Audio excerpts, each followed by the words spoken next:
Come, Harry, we want to say goodnight to you.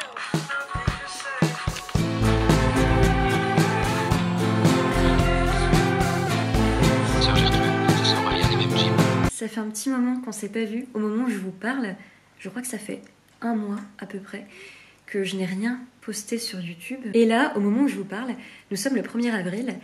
Et qui dit le mois d'avril dit Camp Nano. Vous êtes sans doute familières et familiers avec le NaNoWriMo qui se déroule à chaque fois au mois de novembre, qui est un challenge d'écriture où on doit écrire 50 000 mots. Et bien ce challenge s'est décliné au mois d'avril et de juillet.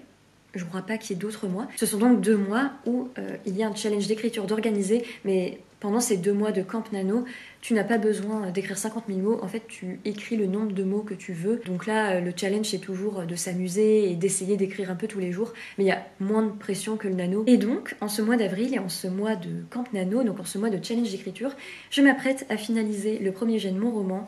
Là, je touche à la fin. J'ai pas de plan vraiment détaillé, mais comme j'arrive à la fin, j'ai un peu listé le nombre de chapitres qui me restaient, le nombre d'actions que je dois encore écrire, et il m'en reste vraiment très peu. Et avec mon rythme d'écriture, je sens que je vais le terminer au mois d'avril. Et surtout, mon objectif, c'est vraiment de le terminer, je dirais, aux alentours du 14-15 avril. Et d'ailleurs, je vous l'ai pas dit parce que j'ai pas du tout filmé au mois de mars, parce qu'avant, je faisais un peu des vlogs par mois, mais là, je vous ai pas tenu au courant. Donc là, mon roman... J'ai beaucoup avancé, je sais plus où j'en étais rendue la dernière fois que je vous ai parlé. J'étais rendue au chapitre 12 et tout. Et là, je suis actuellement en train d'écrire le chapitre 35. Mais c'est parce qu'en fait, il s'est passé quelque chose. J'ai passé la fin du mois de février et le début du mois de mars, quand même, une dizaine de jours au mois de mars, à faire la première réécriture de ce que j'avais pour l'instant. Donc j'étais rendue à la moitié. Et du coup, ça m'a permis de reposer les fondements et même de rajouter des enjeux, des petites choses. Alors après, ça restait une réécriture quand même assez légère. Je me suis pas non plus mis une pression incroyable, mais j'ai quand même voilà, reposé un peu les bases de mon roman. Et en vrai, je sens que ça m'a fait du bien de relire le début, de voir, ah oui, c'est vrai qu'au début, les personnages avaient telle relation.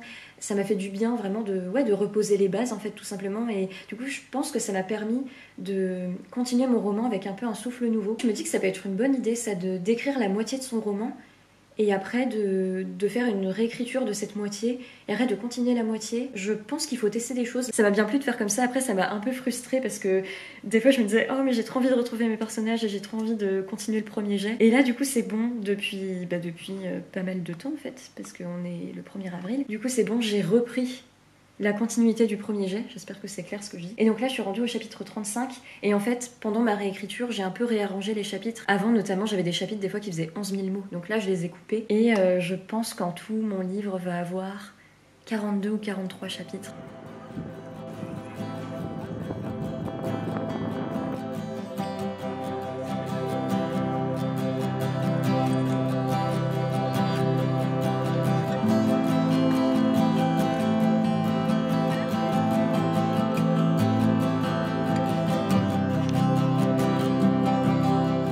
Je voulais vous parler de la lecture que je suis en train de faire en ce moment parce que c'est une très bonne lecture.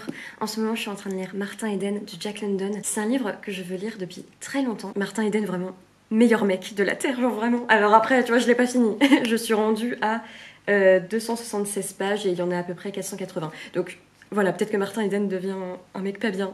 J'en doute fortement. Vraiment, Martin Eden, ça va devenir un crush de fiction. Alors que Ruth, là, Ruth, je sais pas comment on prononce, ça go... insupportable, vraiment Pourquoi? Vraiment, Martin deserves better. Et ce livre me trottait tellement dans la tête que j'ai fait quelque chose que du coup je vous recommande de ne pas faire. J'étais sur Spotify et je pensais à Martin Eden et j'avais envie un peu de me replonger dans l'ambiance et l'atmosphère de Martin Eden.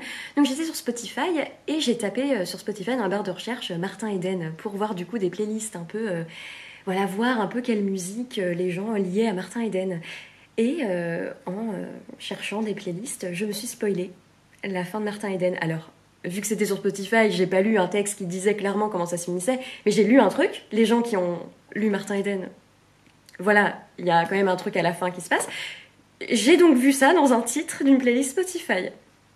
Donc je me suis spoilée Martin Eden en étant sur Spotify. Genre vraiment, c'est quel genre de seum? J'avais un seum. C'est un livre qui parle de la violence de classe, qui parle du fossé social entre les classes sociales les plus riches et les plus pauvres, qui parle de ce que ça fait d'être pauvre, de ce que c'est d'être pauvre vraiment. C'est pas juste « oh, être pauvre, c'est chiant ». Non, non, il dit vraiment ce que c'est d'être pauvre. C'est vraiment dépeint dans les moindres détails, dans ce que Martin mange, comment Martin dort, comment Martin se sent dans son corps et mentalement. Il y a aussi tout un rapport au langage qui est super intéressant, parce que la pauvreté de Martin se perçoit aussi dans son langage, et Martin tombe amoureux d'une femme qui est bourgeoise, et toutes leurs différences vraiment résident dans le langage. Enfin, résident, non, parce que c'est pas que le langage, mais comment dire, toute la différence entre les deux classes est symbolisée à travers leur langage. Et tu vois que dès que Martin parle, sa meuf là, Ruth là, vraiment insupportable à prononcer en français ce prénom, dès qu'il parle, elle le coupe en disant « Ah, là tu as dit tel mot,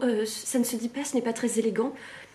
Et le mec peut pas en placer une, et des fois d'un coup il parle, tu vois l'intériorité de la fille, et elle est en mode « Oh, quel langage, oh vraiment ». Enfin, mais c'est d'une violence, mais c'est important aussi de montrer ces choses-là, et de montrer que ces choses-là existent, et de montrer le mépris de classe qui réside mais partout. Ruth pousse Martin à l'éducation. Elle est tout le temps en mode « il faut que tu t'éduques, il faut que tu ailles à l'université, il faut que tu reprennes les cours, blablabla ». Et Martin il est en mode « ok, mais avec quel argent ?» Elle est en mode « ah oui c'est vrai, j'avais oublié ». Et tu vois, c'est vraiment des choses très subtiles, mais pour montrer à quel point ils ne se comprennent pas, parce que Ruth, pour elle, l'argent c'est quelque chose qui est inné, qui est tombé du ciel, elle n'a pas besoin de s'en soucier, alors que Martin, il vit pour l'argent parce qu'il n'a pas le choix. Je suis en train de m'emporter, parce que vraiment ce livre, je trouve incroyable. Et il y a aussi tout un rapport à l'alcoolisme. Il y a vraiment tout un passage qui parle de l'alcoolisme, parce que Martin, à un moment, oh vraiment, Martin, à un moment, il se lance dans un travail, et c'est un travail qui vraiment lui bouffe la santé, lui bouffe son temps, parce que la pauvreté, il y a aussi un rapport au temps qui est très important. Tu as moins le temps de faire des choses. Et il travaille vraiment de 7h du matin à 22h, même plus. Donc il a le temps de rien.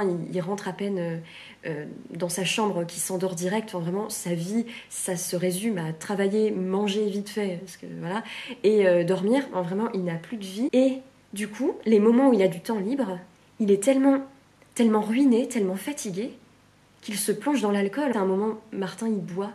Et il dit que c'est la première fois qu'il se sent vivre depuis qu'il a commencé à travailler. Et ah, ce livre est tellement bien. Moi, tout ça, ce sont vraiment des sujets qui me touchent. Le sujet du mépris de classe et de la violence de classe, de la lutte des classes. C'est un livre qui parle de ça. C'est un livre qui est très politique, en fait, mais d'une manière très subtile, vraiment dans les dialogues entre Martin et Ruth. Le regard de Martin sur la classe ouvrière et sur la classe bourgeoise est super intéressant, parce que à la fois, il n'a pas envie d'accéder à la classe bourgeoise, il n'a pas envie d'être un transfuge de classe. Je sais pas à quel point il s'en rend compte ou pas, mais vraiment il n'en a pas envie.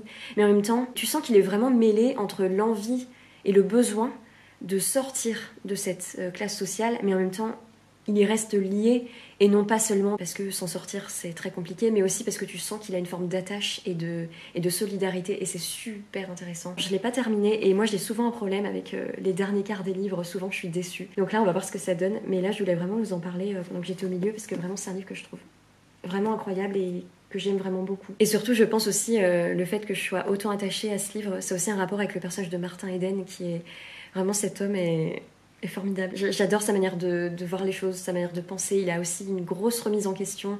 Il est très drama, parce il tombe amoureux très vite de Ruth. C'est pour ça aussi, je pense que le début, j'étais moins à fond dedans, j'en avais un peu marre, parce qu'il était là, oh, je suis amoureux de Ruth, alors qu'il l'avait vu 1 heure, tu vois, bon. Mais Martin Eden, c'est vraiment c'est vraiment un super personnage, c'est vraiment un bon gars, tu vois. Vraiment, c'est vraiment quelqu'un de bien. Et j'ai vraiment hâte de continuer, mais en même temps j'ai peur, parce que je suis spoilée, donc voilà.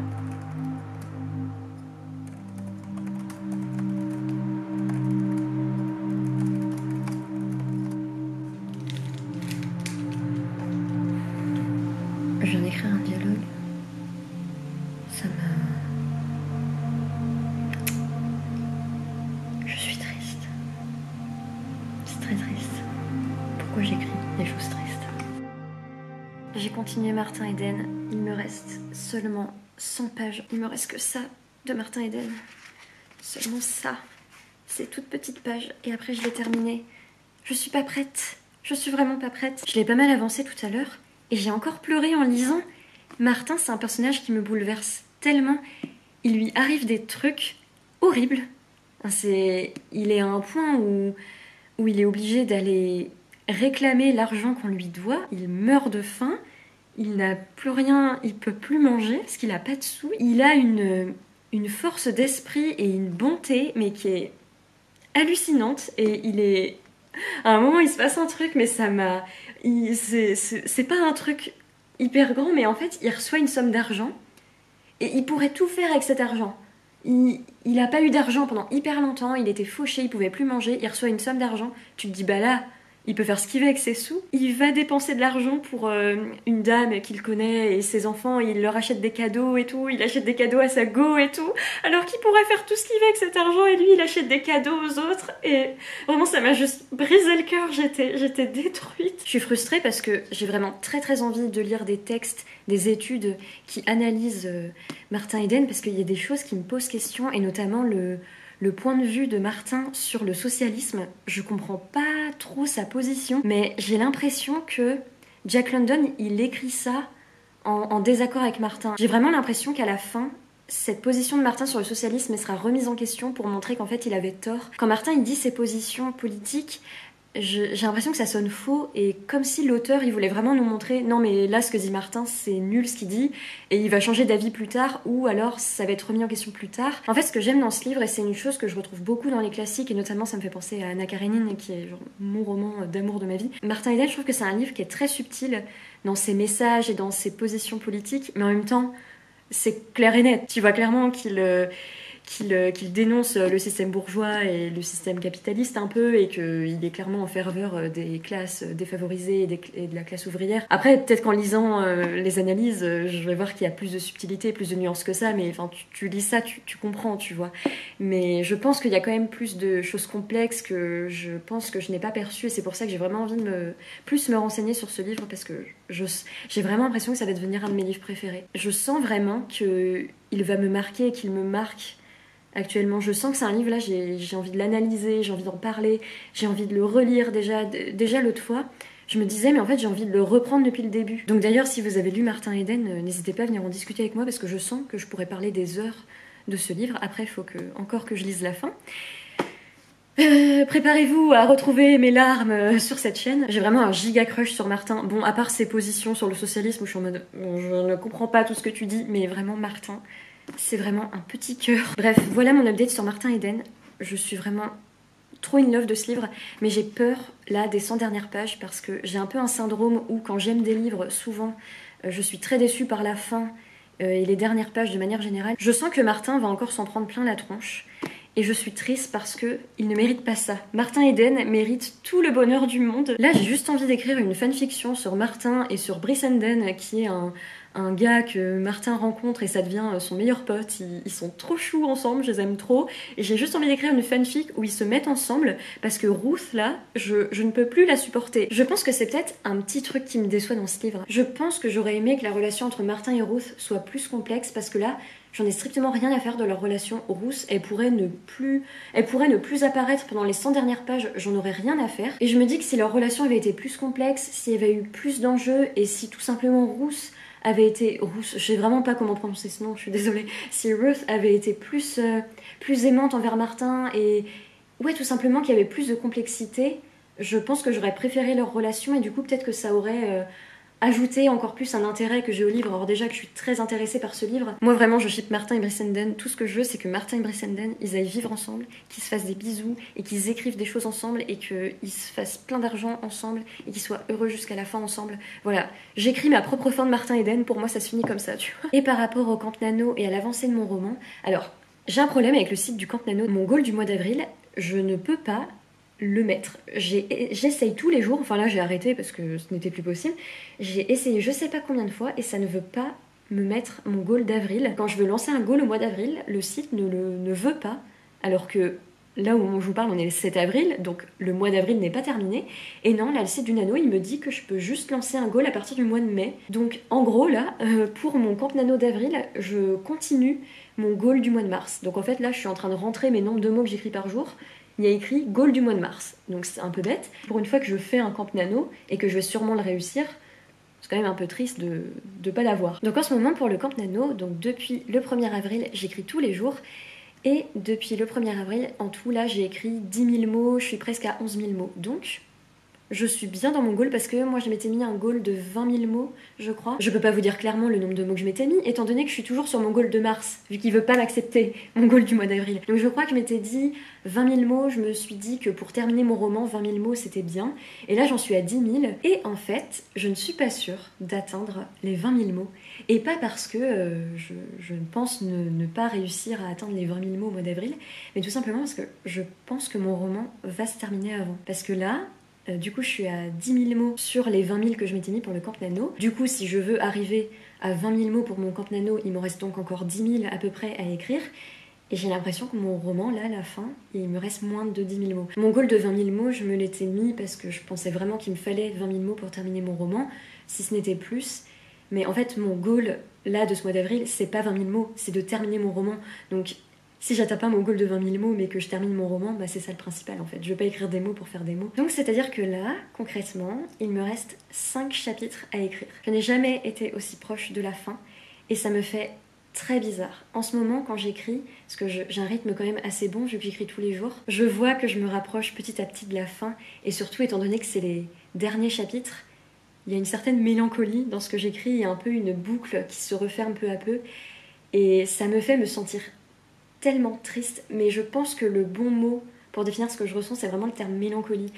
Parce que la mélancolie, c'est une tristesse, mais qui est pas complètement triste. J'ai vraiment des sentiments très divergents par rapport à la fin de ce roman, mais ça, je pense que c'est toute personne qui écrit ressent ça. À la fois, j'ai hâte que mon roman soit terminé parce que j'ai vraiment hâte de dire ça y est, j'ai terminé mon roman et là, j'ai plus qu'à le retravailler et à tout faire pour qu'il soit potable, et j'ai tellement hâte de le retravailler et de rajouter des scènes et de le réécrire et tout, même si la réécriture c'est pas quelque chose qui me fait rêver, c'est un truc qui me fait un peu peur parce qu'en plus je vais devoir l'envoyer en bêta lecture et tout, donc c'est vrai que ça me fait un peu peur, mais en même temps j'ai hâte de l'avoir terminé, de l'avoir entre les mains, mais en même temps ces personnages vont tellement me manquer et j'aime tellement cette histoire, je l'écris tellement du plus profond de mon cœur que quand je l'aurai terminé, mais je vais avoir un vide. Et j'ai beau me dire que bah voilà, j'écrirai d'autres histoires et j'ai d'autres personnages que je vais créer et que je vais pouvoir rencontrer et que cette histoire, voilà, elle sera toujours dans un coin de mon cœur. C'est vrai que ça me fait du mal. Enfin, pas du mal, c'est peut-être un peu dramatique, mais ouais, ça me rend vraiment très mélancolique en fait de terminer ce roman, surtout que c'est un roman qui est très dur. Et puis tout simplement, les derniers chapitres de cette histoire, ils sont vraiment hyper tristes. Mais d'une tristesse qui est nécessaire, je trouve. Et voilà, toujours un peu pleine d'espoir. Mais c'est vrai que c'est très très triste, c'est les derniers chapitres que j'écris et je les écris et je suis au bord des larmes à chaque fois. Et d'ailleurs, je vous ai pas dit quelque chose qui est quand même super important, mais j'ai dépassé les 100 000 mots pour ce roman. Alors vraiment, je me souviens quand je me suis lancée dans ce roman, je me suis dit...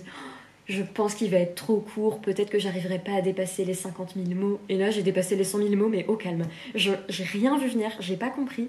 Et surtout, ce qui me rend ouf, c'est que il y a vraiment des trucs qui sont pas suffisamment développés dans ce roman. Genre, je les vois, je le sens, tu vois. Mais je me dis, bon, on verra la réécriture. Et puis, tout simplement, j'attends d'avoir l'avis d'autres gens parce qu'il y a des trucs, en fait, qui sont pas développés, mais je sais pas comment les développer plus. Je pense qu'il y a des choses qu'il va falloir que je supprime. Et je pense que ça va me faire mal au cœur parce qu'il y a des phrases dans ce roman auxquelles je suis très attachée. Mais je pense qu'il y a des choses qui se répètent un peu trop. Genre, on a compris que mes persos étaient tristes. À un moment, on a compris. De toute façon, là, ce que je me dis, c'est que je vais terminer mon roman.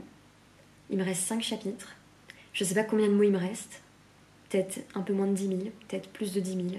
J'en sais strictement rien. Mais en tout cas, il me reste 5 chapitres. Donc vraiment, je suis sur la toute dernière ligne droite. Là, c'est la fin. Là, les personnages, voilà. Vous allez connaître une fin à votre histoire. Mais là, mon objectif principal, c'est de terminer mon roman.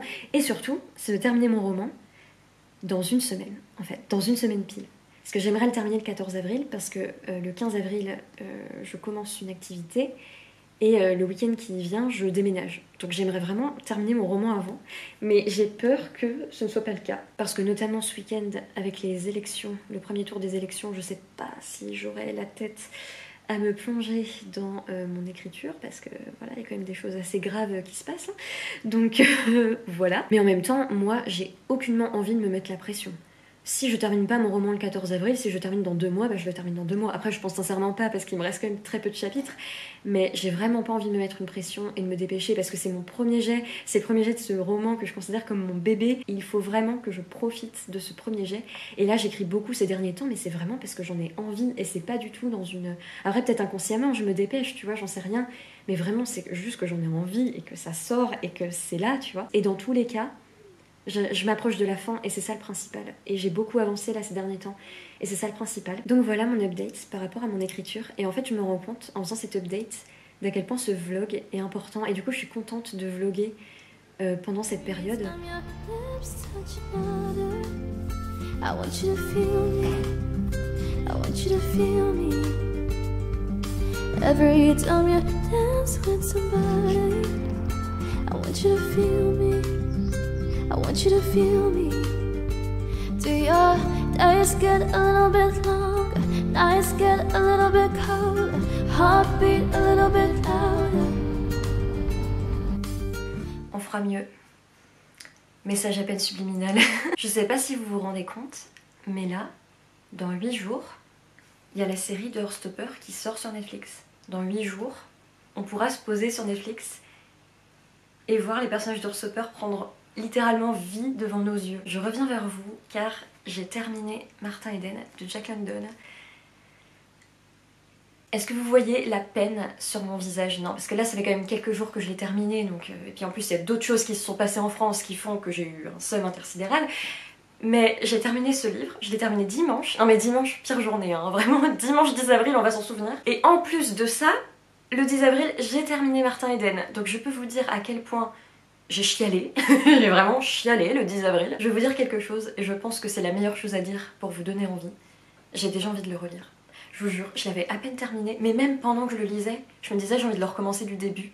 Et là je l'avais à peine terminé, j'avais juste envie de le relire. Et en même temps je suis frustrée parce que j'aurais pu lire 1000 pages en plus de ce livre. En fait c'est un livre que je trouve très riche, mais en même temps j'ai une sensation de manque parce que, comment dire, moi j'aurais aimé suivre Martin encore plus loin et encore plus longtemps. Et là j'ai vraiment la sensation de le suivre dans un court instant de sa vie. Et c'est un personnage que j'ai trouvé tellement fascinant et je pense qu'il va rentrer dans mes personnages préférés de littérature, Martin. J'ai un giga crush sur Martin Eden, venez même pas me parler, je crush sur Martin. Bon après, il a des idées politiques un peu weird. Je vous disais dans le dernier plan que j'ai filmé que j'avais du mal à comprendre ce que l'auteur voulait dire avec les positions politiques de Martin, parce qu'il a une position politique qui est très centrée sur l'individualisme et il rejette le socialisme. Et moi je lisais mais je ne comprenais pas du tout, surtout que Martin c'est un personnage où on voit qu'il aide souvent les autres, il reçoit de l'argent, il le dépense pour les autres et après il va faire des grands discours en mode je suis individualiste. Donc je voyais que l'auteur voulait dire quelque chose là-dedans et que clairement... en fait tu sens que l'auteur, Jack London, tu sens qu'il n'est pas du tout pour l'individualisme, mais en même temps il y a tellement des discours tout le temps sur l'individualisme que je me disais attends c'est trop weird.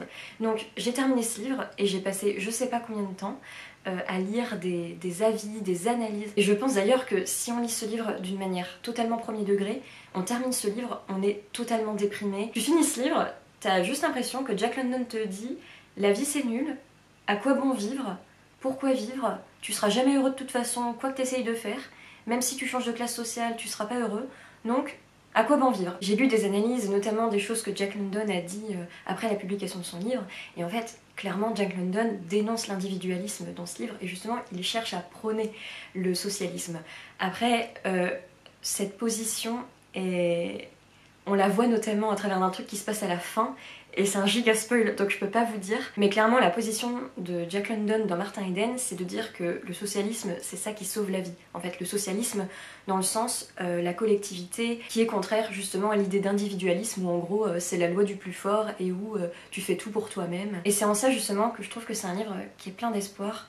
Parce que je trouve que c'est un livre qui dit que si tu fais preuve de solidarité et de bonté, si tu fais partie d'un groupe et si tu attaches ta vie à celle des autres, et ben tu peux t'en sortir et la solidarité en fait c'est la meilleure des choses et c'est ce qui peut te sauver ou au moins te soutenir et t'aider. Mais c'est vrai que c'est une des choses qui m'a le plus dérangée dans ce livre, c'est que j'aurais aimé qu'il y ait plus de passages qui mettent en avant le socialisme parce que là on est beaucoup, complètement dans la vision de Martin sur donc une vision assez négative du socialisme contre sa vision de l'individualisme et en tant que lecteur on sent que sa vision elle est toute pétée en fait mais on est toujours dans ses arguments, dans ses justifications et j'aurais aimé qu'il y ait plus de passages où Jack London au travers d'autres personnages prône le socialisme et c'est pour ça que je pense que j'avais du mal à comprendre ce qu'il voulait dire et j'ai dû lire des analyses pour bien comprendre.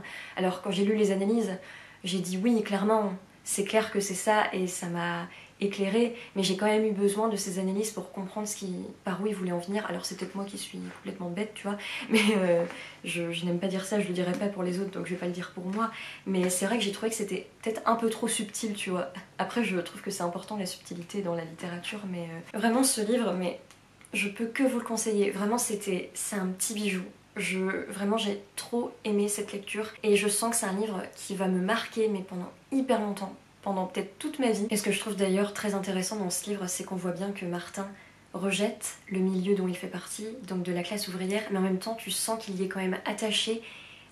Pas dans le sens où il est enchaîné et qu'il peut pas s'en sortir, mais dans le sens où il y a une partie de son cœur en fait qui reste dans ce milieu et il essaye d'accéder au milieu bourgeois, mais il se rend très vite compte que ça un peu très vite la désillusion parce qu'il se rend compte de la vérité de ce monde-là. Et c'est un livre qui est tellement intéressant et c'est un livre clairement qui parle de lutte des classes. C'est vraiment la thématique principale de ce livre, je dirais. Enfin, il y a beaucoup de thématiques dans ce livre, mais la lutte des classes c'est clairement la thématique en fait qui fait toutes les autres thématiques. En fait je dirais que c'est le fond du livre, c'est vraiment la lutte des classes. C'est un livre qui est tellement riche et qui est plein de détails en fait, et je pense que c'est pour ça que c'est un livre que j'ai pas envie de lire qu'une fois, parce que je sens qu'il regorge de plein de choses et de plein de clés et de plein de subtilités, et là surtout avec la traduction, c'est pour ça que j'aimerais le relire en anglais, comme ça je pourrais peut-être plus voir des petites subtilités. C'est un livre que j'ai juste trouvé incroyable, et c'est un livre aussi qui parle de l'appel au voyage, qui parle de l'écriture et du rêve de la publication, et ça j'ai trouvé ça super intéressant aussi. Les gens qui ont lu Martin Eden venaient me parler de la fin. Moi vraiment pourquoi autant détailler la chose? Enfin vraiment c'était horrible. Cette personne est la meilleure personne de la Terre. Bon, à part ses visions sur l'individualisme et tout, ça j'ai pas tout compris. Mais je pense qu'il peut changer d'avis, tu vois. Faut juste que quelqu'un lui dise frère, c'est nul ce que tu dis, et il dirait ok. Tu vois, donc je pense qu'on peut lui faire changer d'avis. Bref, voilà, je vais pas m'étaler plus, mais deuxième gros coup de cœur de cette année 2022, j'allais dire 2021, c'est compliqué hein, le temps qui passe, c'est compliqué. Je pense d'ailleurs que je ferai une vidéo update lecture où je vous parlerai de ces deux livres en mode lisez-les, c'est hyper intéressant. En plus ce qui est hyper intéressant, c'est que mon premier coup de cœur c'est un livre d'Édouard Louis, et Édouard Louis a fortement recommandé ce livre, et quand tu lis Martin Eden, tu comprends pourquoi Édouard Louis l'a recommandé. Des fois je lisais, je me disais mais Martin et Édouard vous êtes la même personne en fait, clairement. Et d'ailleurs Martin Eden m'a beaucoup fait penser au livre d'Édouard Louis que j'ai lu avant et que j'ai adoré. Genre la fin, il y a vraiment cette idée de rejet à la fois du milieu duquel tu viens et en même temps rejet de la vie de bourgeoisie. Voilà, vive Martin Eden. Les gens qui ont lu Martin Eden, faut qu'on parle parce que vraiment, Martin, il est pas hétéro. Je pense qu'on peut représenter Martin à travers la dernière chanson de Squeezie, Adieu les filles. C'est à la fois il y a des vibes bi et en même temps il y a des vibes Airways, tu vois. Et ben Martin c'est ça.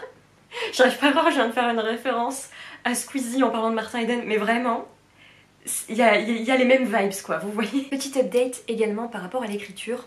Donc là, nous sommes le 14 avril, et donc je suis toujours dans le processus du Camp Nano, et là je suis à 13 000 mots, et je crois que de base, je m'étais mis un objectif à 20 000 mots pour terminer mon livre, donc je suis très bien, je suis dans les temps, je pense. En fait, j'ai du mal à vous dire parce que sur le site du Nano, j'ai pas réussi à mettre mon objectif parce que le site a bugué. Du coup, je le fais un peu à la one again, donc pour ça, je dois calculer mon nombre de mots avec la calculette de mon téléphone, c'est un peu la tristesse. Mais en fait, je viens de me rendre compte que c'est très bien parce que là, je suis à 13 000 mots et on est le 14 avril, ça veut dire que j'ai... Ah, et j'ai pas écrit mes mots du jour encore parce qu'il est tôt, donc en fait, j'ai écrit en moyenne 1000 mots par jour en fait, ça veut dire, donc c'est très bien en fait. J'étais là genre ouais bah oui c'est pas mal, mais oui en fait c'est très bien, je tiens la route en fait. Pourquoi j'ai trop bugué, vraiment la fille qui ne sait pas faire de calcul. Aussi je viens de tilter pourquoi j'étais un peu en mode voilà, c'est parce qu'en fait de base, je crois que je vous l'ai dit au début de ce vlog justement, je m'étais mis comme objectif de terminer mon roman aujourd'hui, le jeudi 14 avril, et du coup je m'étais donné cette date pour terminer mon roman, pour me mettre un objectif, et là mon roman n'est pas terminé, mais on s'approche lentement mais sûrement de la fin. Pour tout vous dire, je suis actuellement en train d'écrire le chapitre 41 et en tout il y aura 43 chapitres. Donc il me reste 3 chapitres en gros, parce que là le chapitre 41 c'est une galère. Je n'arrive pas à écrire ce chapitre 41. En fait j'écris des trucs mais je n'arrive pas à dire ce que je veux dire. Donc ça y est, on arrive à la fin de mon roman. Là une fois que j'ai terminé ce chapitre 41, bah il y aura les 2 derniers chapitres et du coup ces 2 derniers chapitres ce sera un point de vue chaque. Et et je vais boucler l'histoire en fait. Là en fait je suis peu à peu en train de boucler l'histoire. Alors le chapitre 41 il est... En fait je suis tellement en galère sur ce chapitre 41 que j'ai du mal à me rappeler du fait que c'est la fin donc il faut que je profite. Là je suis juste en mode mais vas-y j'en ai marre de ce chapitre, j'ai envie de passer à autre chose. Mais j'oublie que l'autre chose c'est la fin de mon roman en fait, où je vais quitter ces personnages que j'aime du plus profond de mon cœur. Je suis vraiment motivée parce que j'ai hâte de le terminer, j'ai hâte, en fait j'ai tellement hâte de montrer cette histoire au monde. Je me sens un peu comme si je tendais mon livre aux gens avec joie et avec bonheur et avec entrain. Genre je te tends mon manuscrit et au moment où tu t'apprêtes à le prendre, je suis en mode ah non en fait. Je pense que ça va être clairement un mood. J'ai tellement envie que d'autres gens lisent ce livre et en même temps ça me fait très peur parce que cette histoire j'y ai tellement mis tout mon cœur et toute mon âme et je vois ses défauts. Parce que je pense qu'il y a des passages un peu drama et aussi il y a beaucoup de moments où je me répète. Bref, je vous tiens au courant. C'est sur la scène que les premières lueurs du matin déteignent. L'humanité meurt depuis qu'on a quitté le jardin d'Éden. On a le rêve dans le cœur, le cauchemar dans les veines. Plus je monte et plus je m'identifie à Martin Eden.